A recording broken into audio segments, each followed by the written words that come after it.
Authentique et humaine, elle parle avec franchise.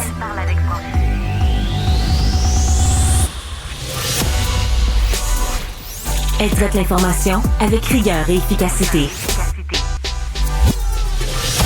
Une approche fraîchement moderne de l'actualité. Isabelle Maréchal. Bonjour à tous. Merci beaucoup d'être à l'écoute de cette émission. On l'a beaucoup dit, l'automne a été chaud au Québec. Là, évidemment, l'automne est fini ce matin. C'est pas chaud, c'est plutôt fret. Mais l'automne est encore chaud, les amis. Pourquoi? Grâce aux travailleurs syndiqués québécois qui ne manquent pas de nous divertir. Parce que, bon, évidemment, là, je galège un peu parce que c'est loin d'être divertissant.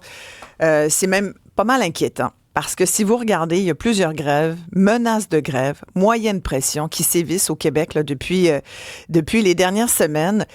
Et là, cette semaine, on en a eu beaucoup, là, plus qu'on l'aurait souhaité. Ça touche divers domaines. Hein. On l'a vu après l'industrie ferroviaire qui a quand même paralysé, on se souvient, le conflit CN-CP qui a quand même paralysé une partie de l'économie. Évidemment, il y a eu grève suivie d'un lockout, suivie d'une obligation du gouvernement fédéral des partis de s'entendre via la médiation. C'est devenu la nouvelle façon de fonctionner. Là, cette semaine, on l'a vu, 1200 débardeurs du port de Montréal qui, à leur tour, ont choisi de paralyser tout ce qui se passait dans le port. Même scénario, grève, lockout, et là, obligation de retourner au travail puis de s'entendre via un système de médiation. 55 000 syndiqués de Poste Canada qui se sont votés un mandat de grève. Ça pourrait avoir lieu vendredi. 5 000 employés de la SAQ qui ont déclenché au cours des dernières semaines des grèves surprises aux grandes dames des gens, parce que des fois, on ne le savait pas. C'est ça le propre d'une grève surprise. T'arrives puis tu te cognes le nez sur les portes d'une SAQ. Il y a plus de 600 000 employés du secteur public, vous vous en souvenez, l'année dernière, qui sont sortis là, pour des meilleurs salaires, des meilleures conditions de travail. Il y a un an, on a vu les éducatrices, je vous en parlais hier, qui réclament aussi des meilleures conditions de travail. Bref, il se passe quelque chose. Êtes-vous d'accord au Québec, au point de vue des conditions de travail, au niveau de l'ambiance dans des grands secteurs de notre économie? C'est pas drôle. Les travailleurs sont pas contents. En même temps, je vous lis quand vous m'écrivez avec beaucoup d'intérêt, vous le savez. D'ailleurs, je vous encourage à le faire encore ce matin pour ce sujet. Écrivez-moi par texto. Comment vous voyez ça, vous qui travaillez? 187 Cube Radio. Êtes-vous syndiqué? Êtes-vous non syndiqué? Êtes-vous un chef de PME? Êtes-vous dans le secteur public, secteur privé? Dites-moi, je veux savoir comment vous voyez ça. Et si vous êtes un travailleur de la classe moyenne, pas forcément syndiqué, occupé à travailler et payer ses factures, avez-vous le moyen, vous, de sortir puis de réclamer des meilleures conditions de travail comme celles que vous payez aux autres, là? J'aimerais savoir votre opinion. 1-877-827-2346. J'en parle tout de suite avec deux invités bien au fait de la chose. François Vincent, qui est le vice-président de la FCEI, la Fédération canadienne de l'entreprise indépendante. Bonjour, François. Bonjour. Jacques Letourneau, ex-patron de la CSN. Bonjour, Jacques. Salut Isabelle, salut François. On va, donc, j'ai fait la nomenclature. On va revenir sur tous ces conflits. Je commence avec Jacques, ex-syndicaliste, mais on l'est toujours un petit peu encore dans notre cœur, hein, Jacques? On sort jamais le syndicaliste, même s'il sort du syndicat. Quand on regarde tout ça ce matin, c'est vrai qu'en lignée, là, bout à bout, puis j'ai oublié qu'il y avait aussi les ingénieurs du gouvernement du Québec qui pourraient être en grève illimitée, là, qui s'apprêtent à déclencher une grève qui pourrait avoir des répercussions sur les chantiers aussi. Il y a bien du monde. Puis j'ai oublié aussi les chauffeurs d'autobus scolaires de l'Anaudière. Il y en avait quelques centaines aussi cette semaine qui étaient en moyenne pression. Bref, ça fait bien du monde pas content de ces conditions de travail au Québec. Qu'est-ce qui se passe, Jacques Letourneau? Ben, ce qui se passe, c'est que c'était tout à fait prévisible. Là, tu me présentes comme un ex-syndicaliste, mais tu ferais venir un professeur d'université un matin en relations industrielles puis te dirait qu'on est dans un contexte post-COVID, où l'inflation a été ce qu'elle a été, avec évidemment un effritement du pouvoir d'achat des travailleuses et des travailleurs. Donc, à peu près tous les experts reconnaissent que non seulement il y a plus de rapports de force du côté des travailleurs puis du côté syndical, parce qu'oublions pas que même quand t'es pas syndiqué, ça se peut que ton patron accepte de te donner des meilleures conditions salariales parce qu'il a besoin de toi, surtout dans un contexte de pénurie de main-d'œuvre. Donc, moi, je suis pas du tout surpris, Isabelle, qu'on assiste à une augmentation des conflits de travail depuis un an et demi. Est-ce que ça va durer? Est-ce que dans un an, dans 2 ans, dans 3 ans, on va être sur le même registre? Ça, on le sait pas, mais il y a rien d'étonnant dans le fait qu'il y a une augmentation des conflits de travail, même si je dirais que 90-95% des conventions collectives sont encore réglées et signées sans conflit de travail. Ouais, ceux qu'on voit sortir, évidemment, le font, François, avec beaucoup de virulence, là, c'est-à-dire qu'ils demandent des conditions, pas dans le geste, mais bien sûr dans les demandes. Évidemment, quand on refuse en majorité des conditions comme 22% sur 4 ans, là, on a vu ce qui s'est passé avec les débardeurs du port, ça vous a fait beaucoup réagir à la FCEI parce que c'est rare qu'on vous voit là, vraiment fâché comme ça, mais là, vous l'avez été parce que vous dites il y a un bout à tout, il y a un bout à paralyser l'économie à ce point-là. Ben, il y a plein de choses à dire là-dessus. Sur les débardeurs, là, je veux dire, c'est le 3e conflit de travail depuis 2020. Ouais. Je veux dire, c'était tellement régulier. Là, on aurait pu intégrer ça dans les festivals de Montréal, un festival juste pour rire parce que c'est une vraie joke. Puis là, quand on regardait leurs conditions assez extraordinaires, on se demandait pourquoi on continuait avec ce conflit-là. Puis maintenant, pour la question du port ou même des chemins de fer, nous, on pense que ça devrait être considéré comme un service essentiel parce que ça paralyse l'économie, là. Le port de Montréal, là, c'est 400 millions de valeur de marchandises par jour là-bas. Là. Quand on ferme ça, ça fait extrêmement mal à l'économie. Maintenant, sur la question des pressions puis des conflits qui vont arriver, je suis complètement d'accord avec M. Letourneau, là. Il y en a beaucoup parce qu'il y a eu une perte de pouvoir d'achat par rapport à l'augmentation de l'inflation. Mais moi, je pense que ça va continuer encore pour 2 ou 3 ans. Toutes les conventions collectives qui ont été signées avant la grande inflation, c'est clair et net que les syndicats vont aller chercher des mandats de leurs membres, puis ont le devoir d'aller essayer de chercher le maximum. Mais de l'autre côté, on se retrouve avec des entreprises aussi qui sont pressées comme ça se peut pas. Dans les données économiques... Pressé, vous voulez dire comme un citron, là? Ben oui. La PME, dans nos données économiques du baromètre sur 15 ans, on n'a jamais vu d'augmentation des coûts aussi grande sur tous les indicateurs des coûts, plus grand qu'une moyenne sur 15 ans. Puis de l'autre côté, il y a une diminution de la demande qui est quand même assez importante. C'est le premier frein à la production et à la vente des entreprises, pression sur la pénurie de main-d'œuvre encore, pression sur les fonds de roulement. Donc, l'équation économique pour la PME, là, actuellement, est très fragile. Puis de l'autre côté, il y a peut-être les plus grandes entreprises qui ont des marges de manœuvre plus importantes, mais encore là, elles ont besoin aussi de faire des rendements. Alors, les actionnaires, nous, quand on a de l'argent en bourse, on veut aussi que ça continue. Donc, la pression est quand même assez importante. Donc, on voit là, qu'il y a comme un point de non-retour des deux côtés. Donc, moi, je m'attends à ce qu'il y ait énormément de conflits, de lock-out ou de grève pour les 3 prochaines années. Hey, c'est pas rassurant pour les gens qui nous écoutent. 1-877-827-2346. Comment vous réagissez à ça? Ce n'est que le début, visiblement. Jacques Letourneau, les gens là, à qui on s'adresse ce matin, qui sont sur la route, travailleurs souvent indépendants, travailleurs autonomes, tu sais, des gens qui n'ont pas des fonds de retraite payés par les contribuables qui sont capables de payer des impôts. Je rappelle qu'au Québec, il y a quand même 60% des gens à peu près, là, qui ne payent pas d'impôts.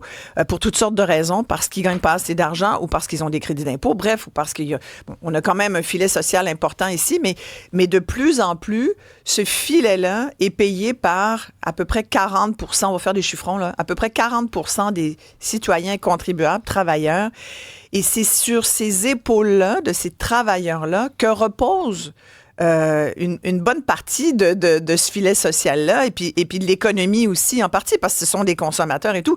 Mais ce sont les mêmes personnes qui ont les mêmes 2 poches qui contribuent à payer les retraites des autres. Et moi, j'entends beaucoup de gens tannés de ça, justement. Genre, j'en ai mon troc de payer des retraites à des syndiqués qui ont des conditions gros dures. Tu sais, ce discours-là qu'on a déjà entendu, on dirait qu'il ressort. Ah ouais, oui, c'est pas un nouveau discours, là. Moi, j'ai été 30 ans à CSM, ça fait 30 ans que j'entends à peu près la même cassette. Mais en même temps, Isabelle, je pense qu'il faut prendre le temps quand même d'expliquer 2, 3 affaires. Vas-y. Quand il y a un conflit de travail, que ce soit dans le secteur privé ou dans le secteur public, c'est pas contre la population, c'est pas contre les autres travailleurs, c'est devant le patron.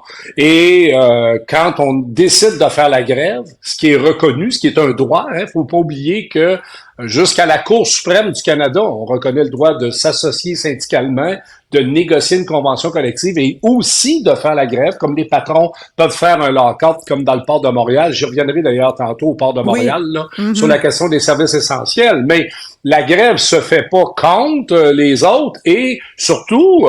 moi, j'en ai fait assez d'assemblées syndicales pour savoir quand un travailleur décide de voter la grève, fait pas ça en disant youpi, youpi, on sort en grève puis on va durer le plus longtemps. Il ou elle se prive d'un salaire. Donc, faut faire bien attention quand on traite la question d'un conflit de travail. Les travailleurs et les travailleuses cotisent dans leur régime de retraite. Les travailleuses et les travailleurs cotisent. Il n'y a personne qui a volé à d'autres ces conditions de travail. Mais c'est sûr que quand tu es au salaire minimum... Mais il y en a qui ont le bon bout du bâton, Jacques, par exemple. Il y a Dave là, qui écrit le Québec qui est pris en otage par les syndicats. Alain dit les syndicats sont des mafias. C'est Alain qui dit ça. Donc, il faudrait... Attends, écoute, il dit ils en ont rien à cirer du bien-être de la population. Et il y a quelqu'un d'autre qui écrit les syndicats nous envoient dans une fosse dangereuse pour leurs propres intérêts. Bien sûr, les syndicats pour leurs propres intérêts. Donc, les syndicats, ce sont des travailleurs, des travailleuses. Je ne sais pas si les gens qui vous écrivent sont eux-mêmes syndiqués, là, mais moi, je me rappelle quand j'étais le président de mon syndicat à l'hôpital Charlemagne, puis que les gens, même syndiqués, pouvaient tenir un certain discours. Je disais, venez à l'Assemblée, venez faire le débat.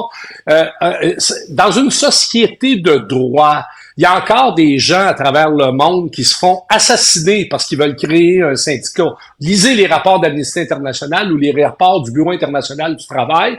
Tu sais, on parlait de grève tantôt. Pas chez nous, là. Bien sûr. Ah, mais bien sûr. Non, mais ce que je suis en train de dire, c'est que contrairement... bien sûr qu'il y a des endroits dans le monde où c'est interdit de faire la grève. C'est interdit on parle de chez nous. Non, je parle pas d'ici. Non, mais ce que je dis, c'est qu'il faut jamais prendre pour acquis qu'un droit, qui est celui du droit à la syndicalisation, est un droit permanent. C'est parce qu'il y a des gens dans l'histoire qui se sont battus pour que les syndicats soient reconnus légalement. Est-ce que c'est parfait, un syndicat? La réponse, c'est non. Moi, quand j'étais à CSN, je disais, il y a des bons présidents de syndicats, il y en a peut-être des moins bons, et je suis convaincu que mon ami de la FCEI va reconnaître qu'il y a des bons directeurs de ressources humaines, puis il y en a d'autres qui sont moins bons.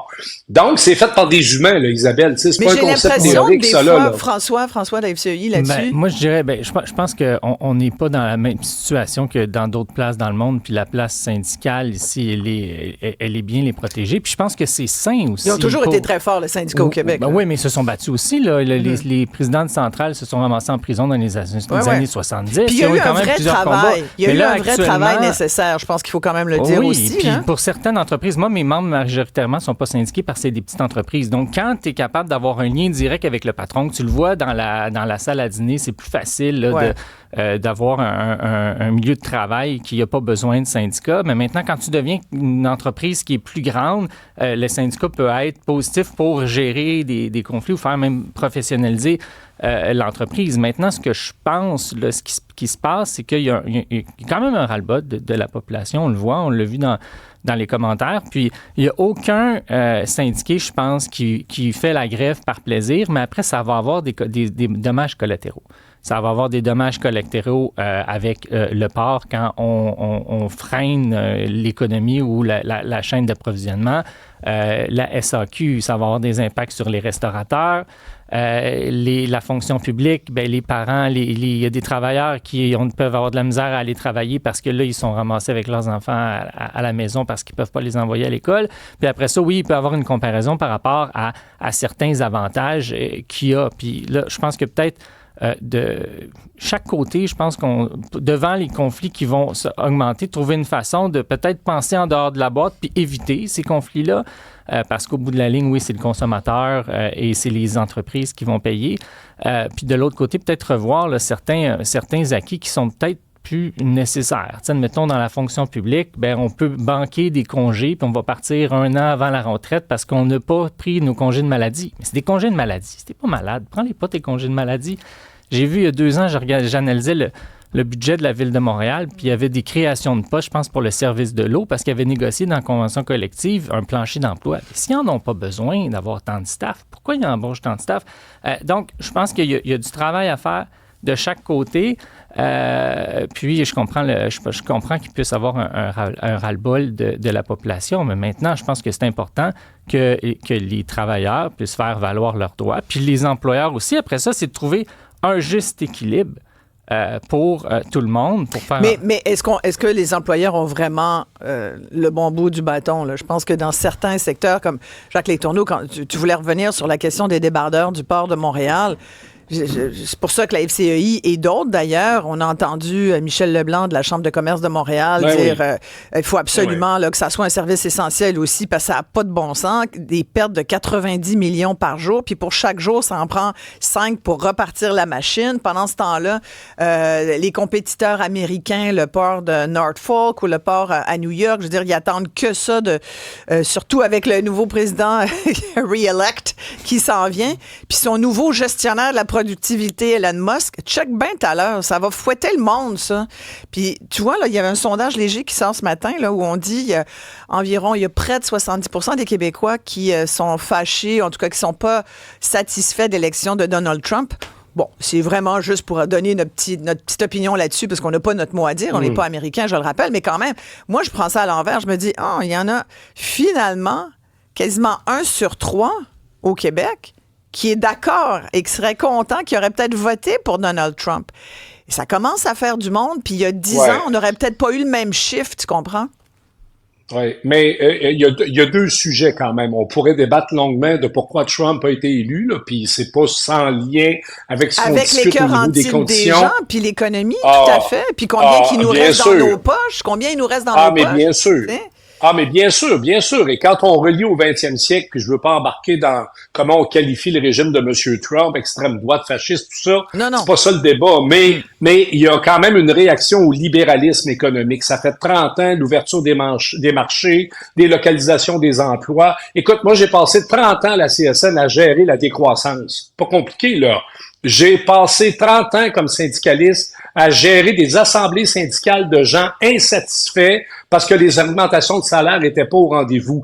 Les dernières négociations, Isabelle, dans le secteur public, là, moi, j'ai jamais vu ça de mon vivant, là. On a eu des négos où on nous offrait 0, 0, 0. Après ça, on nous offrait 1, 1, 1. Fait que faut-il être étonné après ça que le travailleur ou la travailleuse soit en beau joie le vert après son syndicat, puis ultimement, évidemment, après son patron. Donc, mais je veux revenir sur le port de Montréal, OK? Sur la question de services essentiels, parce que ce que mon ami de la FCEI soulève, c'est une question qui est fondamentale. Les services essentiels, c'est considéré en fonction de l'intégrité physique, de la santé physique, là, c'est-à-dire les policiers, les pompiers. Vous savez, ces gens-là n'ont pas le droit de faire la grève parce qu'évidemment, si tous les policiers tombent en grève demain matin, ça serait le chaos. Ça serait le chaos. Exact. Ouais. Tous les bandits vont sortir. Bon. Alors, puis, dans la santé, dans les hôpitaux, tu as le droit de faire la grève, mais 45 minutes. C'est balisé, ça. Parce qu'évidemment, tu peux pas arrêter les opérations, tout ça. Mais quand tu élargis ça aux activités économiques, puis je dis pas que le port de Montréal, ça n'a pas de conséquences sur l'économie, je dis pas ça, là. Mais quand tu élargis ça aux activités économiques, qu'est-ce qui est essentiel? Qu'est-ce qui ne l'est pas? Bon, évidemment, un supermarché d'alimentation dans une ville où il y en a peut-être juste un. Moi, j'ai déjà vécu ça, là, dans un village. Ben oui. Alors, on va dire aux travailleurs, faites pas la grève. Ben non. Qu'est-ce qu'on avait fait, nous, à la CSN? On avait organisé des transports pour justement amener la population dans une autre ville pour être capable de s'alimenter. Donc, je veux juste dire que dans le port de Montréal, il y a une situation de détérioration terrible au niveau des relations de travail. Ce que je comprends pas, c'est que le gouvernement, plutôt que de faire une loi, parce que c'est quasiment une loi spéciale, là, un arbitrage exécutoire, la seule raison pour laquelle il va pas au Parlement canadien, c'est qu'il serait pas capable de la passer à cause du Bloc puis du NPD. C'est une obligation de négocier puis de s'entendre, c'est sûr. C'est imposé même. Oui, c'est complètement. exécutoire. Ouais. Alors que dans le cas du travail canadien, le ministre, moi je comprends pas les libéraux, on le sait que ça va pas bien dans les ports canadiens. Comment ça se fait qu'on nomme pas un médiateur? Le ministre a ce pouvoir-là, là, conciliateur, médiateur, pour rapprocher les partis. Quand tu regardes ce qui reste à régler dans le port de Montréal, là, je ne crois pas ça que ça peut pas se faire en négociation. Je ne crois pas ça. Ils sont pas des années-lumière. Ça serait fait. Ça serait fait. Ça fait quoi? Ça Ouais. fait 4 ans qu'on niaise avec ce dossier-là. Là. Ils ont le gros bout du bâton, puis ils le savent. Puis je comprends là, le service essentiel économique, mais c'est pas ça qu'on demande. On demande pour la chaîne d'approvisionnement, les chemins de fer, puis les ports. C'est pas normal. Il y a 40% des PME qui ont été affectés en 2020 par le conflit du port de Montréal. Il y a des entreprises qui peuvent fermer s'ils n'ont pas leur marchandises. Il y a des productions qui peuvent pas avancer dans le secteur manufacturier. C'est pas normal. Le fonds de retraite est payé à 100% par l'employeur. Ils ont des salaires de 200... Il y a une proposition pour 200 000 $ puis ils continuent à les pleurer. Le ministre du Travail, ça ne devrait pas être le ministre des syndicats, ça ne devrait pas être le ministre des employeurs. C'est un arbitre pour faire en sorte qu'il n'y ait pas des conflits qui se règlent. Là, on voit que c'est à répétition. Puis quand on le fait, bien, ça a un impact dramatique sur l'ensemble de l'économie. On ne peut pas, comme économie normale, pouvoir bloquer nos chaînes d'approvisionnement. C'est pas...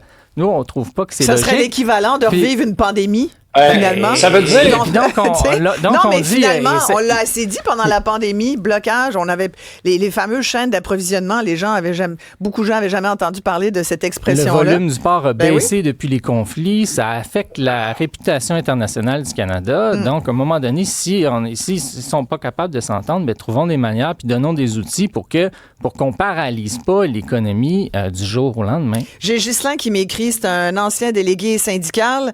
Il dit « Plus grande est l'entreprise, plus gourmands sont les syndicats. » Quelqu'un d'autre qui écrit « Les débardeurs gagnent autant d'argent parce qu'ils ont des horaires affreux, mais en même temps, ça compense. On ne peut pas avoir le beurre et l'argent du beurre, dit ce travailleur. » Kathleen me dit qu'elle a travaillé en milieu syndiqué. Elle dit « Il y a beaucoup d'immobilisme et ça empêche de modifier des façons de faire dans le travail. » Yvan dit on devrait avoir le droit de ne pas s'affilier à un syndicat, alors qu'au Québec, c'est obligatoire. C'est un syndicat quelque part, hein, Jacques Letourneau. Il faut être obligatoirement, on est syndiqué, ce qui n'est pas le cas ailleurs. Tu faisais des comparatifs là, dans d'autres pays. C'est le modèle, ici, c'est le modèle effectivement nord-américain.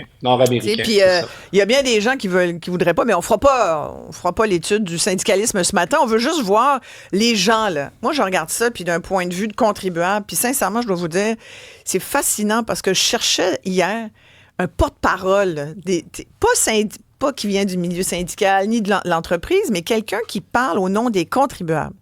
Puis à part la Fédération canadienne des contribuables, qui ont une personne au Québec qui parle, puis hier, il n'était pas disponible pour nous parler ce matin, mais c'est une personne, un gars qui est là, puis qui, des fois, il doit être bien occupé, parce que moi, sincèrement, je me dis, mais comment ça se fait? Il y a tellement de lobbyistes d'un bord ou de l'autre, là, du Québec King, des grosses entreprises, des multinationales qui tirent la couverte de leur bord.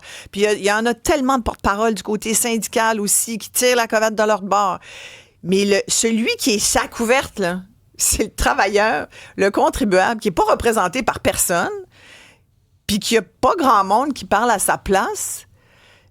Moi, je m'inquiète de ça. Il y a comme un vide ici de représentativité, Jacques Letourneau. Oui, mais normalement, un gouvernement devrait s'assurer du bien commun, du bien public. Là. Donc, en principe, ce que François disait tantôt... Mais ils ont leurs agendas, eux aussi, les gouvernements. Oui, ben là, je comprends. Donc, ça faudrait créer l'association des gens qui sont pas organisés. J'ai fait ça, moi, dans mon jeune temps, l'union des inorganisés, là, les plus démunis de notre société. Mais bon, écoute, dans une société de droit, il y a des associations patronales, il y a des associations syndicales. Elles ne sont pas parfaite, mais bon Dieu, on est dans une société de droit. Moi, quand j'entends, en tout respect, François, sur la question service essentiel, Port de Montréal, à toute fin pratique, ça veut dire qu'on est en train de dire à ces travailleurs-là, ben vous pouvez pas faire la grève.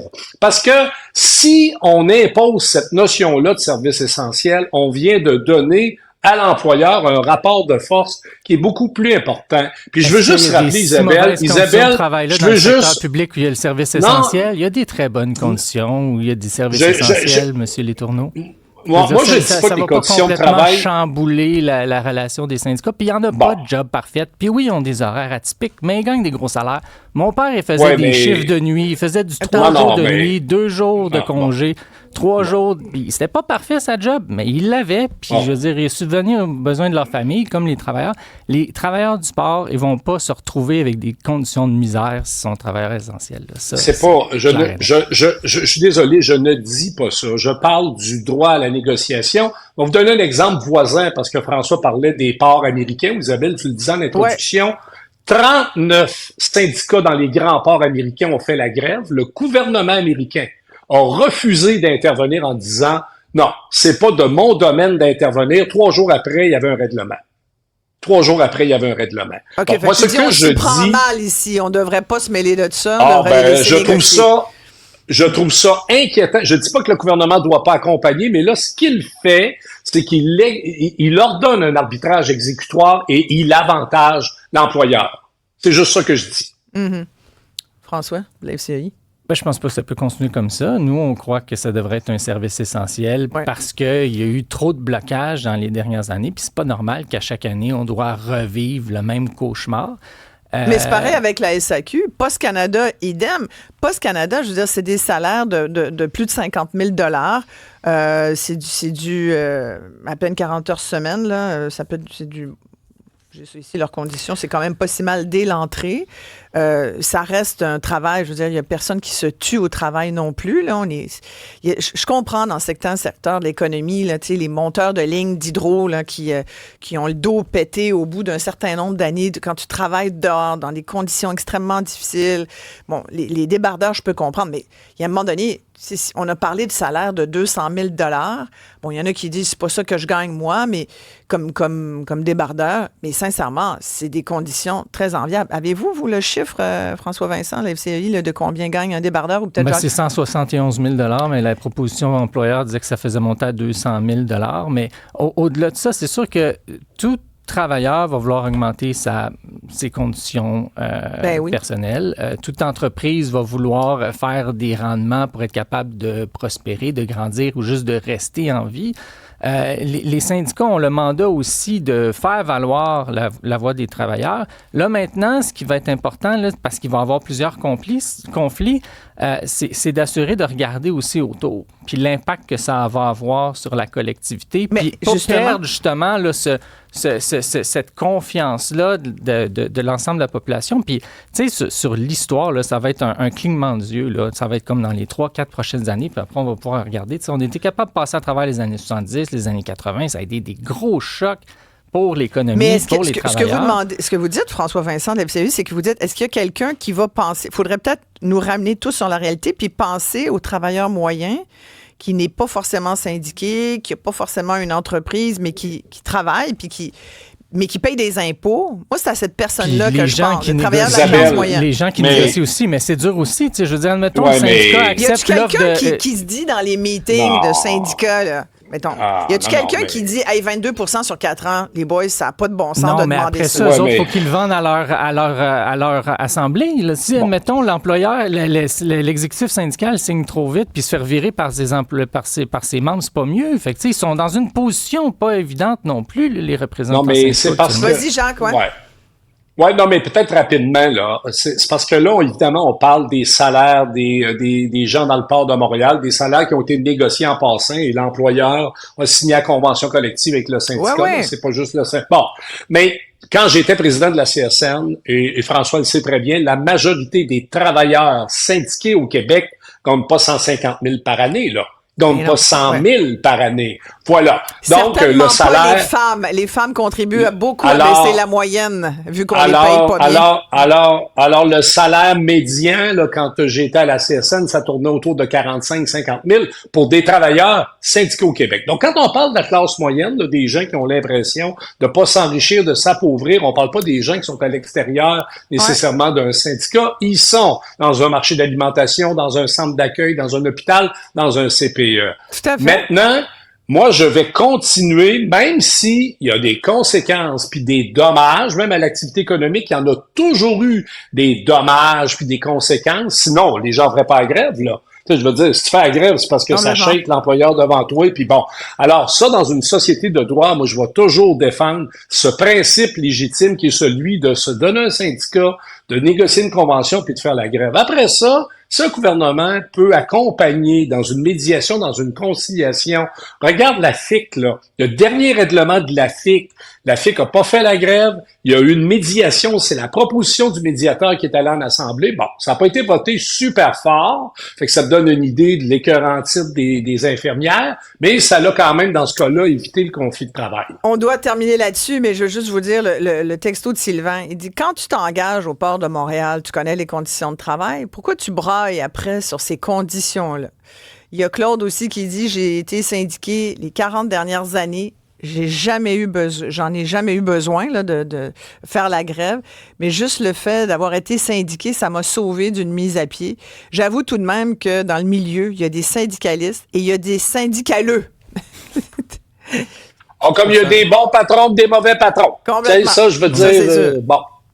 Et tu sais, les gens le disent aussi, tu sais, pourquoi si t'es pas content, va travailler ailleurs. Moi, tu sais, quand je regarde Post Canada, puis on pourrait parler longuement de la SAQ aussi, mais Post Canada, il y en a-tu un qui doit rire aujourd'hui, qui regarde ça de l'autre bord de la frontière, c'est Jeff Bezos, avec Amazon, qui attendent juste... Penses-tu que les gens là, qui ont vu là, que Post Canada, ils risquaient d'aller en grève vendredi, il y a bien des gens qui se sont dit, je vais utiliser Amazon.